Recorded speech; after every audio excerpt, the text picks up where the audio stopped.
Llegamos ahora al capítulo 2. Habíamos dejado en la parte 2, ahora continuamos en la parte 3, donde Juan Calvino habla acerca de los remedios empleados para corregir los males. Juan Calvino continúa diciendo: con respecto al culto de Dios, nuestros adversarios luego nos acusan porque, omitiendo las prácticas huecas y no menos detestables que tienden solo a la hipocresía, adoramos a Dios en una manera más sencilla, que en ninguna manera hemos disminuido del culto espiritual de Dios. Es atestiguado por los hechos.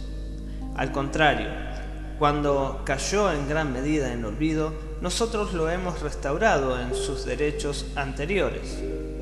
Veamos ahora si la queja que se levanta contra nosotros es justa. Con respecto a la doctrina, yo sostengo que nuestra causa es común con la de los profetas, porque después de la idolatría no hay nada por lo cual ellos reprendan más severamente al pueblo que por imaginarse erróneamente que el culto de Dios consistía en ritos externos. Porque, ¿cuál es la suma de sus declaraciones? Que Dios ni habita en ceremonias, ni pone valor alguno en ellas si se considera sola a sí mismas, sino que Él mira la fe y la sinceridad del corazón, y que el único fin por el cual Él las ordenó y las aprueba es para que puedan ser ejercicios limpios de la fe, de la oración y de la alabanza. Los escritos de todos los profetas están repletos de confirmaciones sobre este punto.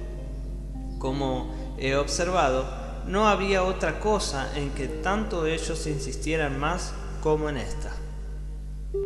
Ahora bien, no se puede, sin ser acusados de insolencia, negar que cuando nuestros reformadores aparecieron, el mundo nunca había estado como entonces, herido con esta ceguera. Por lo tanto, fue necesario constreñir a los hombres con estas reprensiones proféticas, a apartarlos como a la fuerza de esta locura, para que ya no siguiesen imaginándose que Dios se satisfacía con ceremonias huecas como con juegos de niños. Había una necesidad semejante para abogar a favor de la doctrina del culto de Dios, una doctrina que casi había desaparecido en las mentes de los hombres. Que ambas de estas cosas las hemos efectuado fielmente en tiempos atrás y que todavía lo hacemos. Nuestros escritos y nuestros sermones lo demuestran claramente. Al lanzar invectivas contra las ceremonias mismas y también en abogar una gran parte de ellas, confesamos que hay cierta diferencia entre nosotros y los profetas.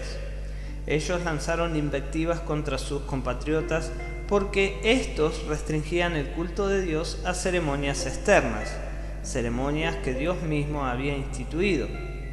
Nosotros nos quejamos que el mismo honor se rinde a frivolidades inventadas por los hombres.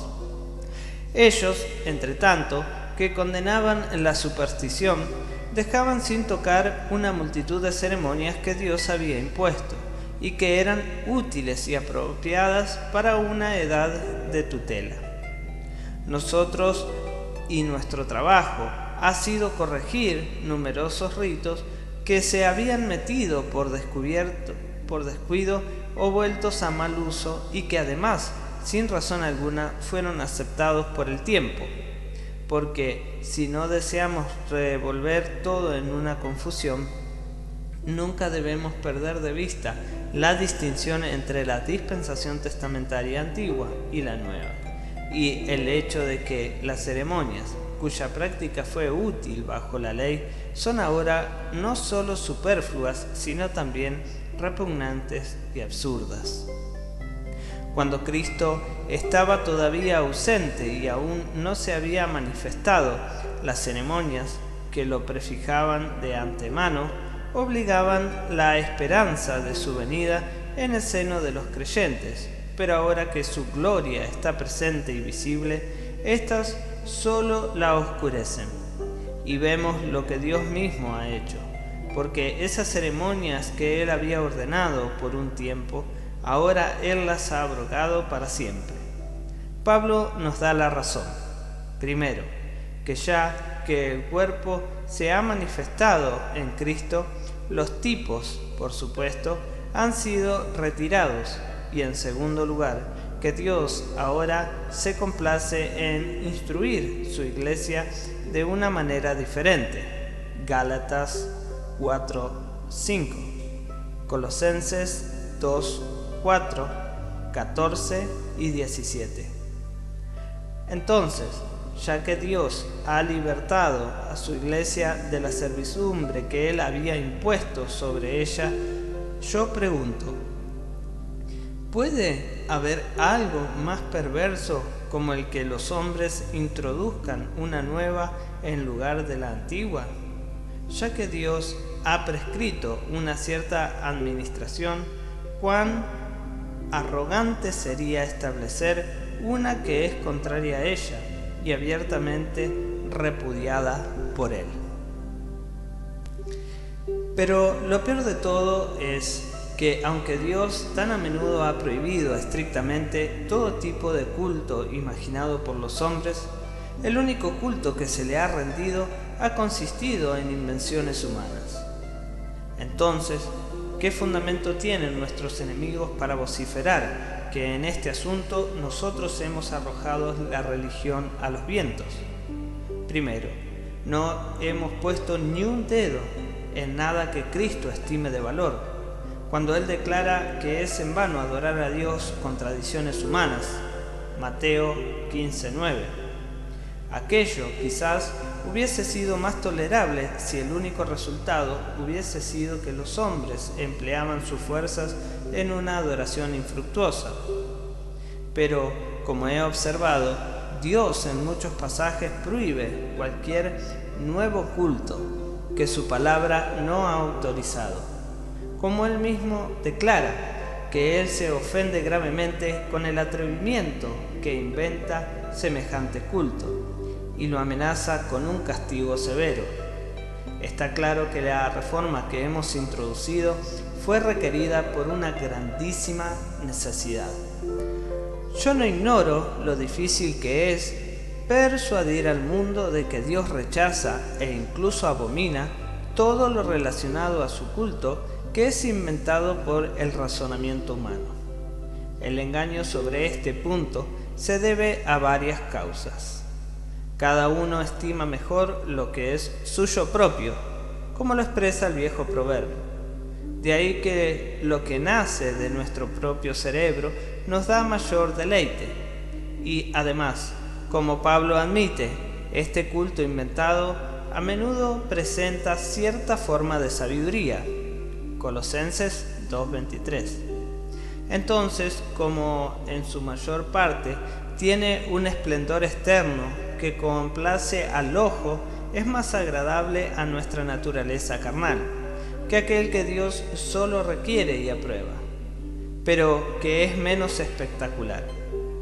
Pero no hay nada que ciega tanto los entendimientos de los hombres y que los engaña en sus juicios en este asunto como es la hipocresía.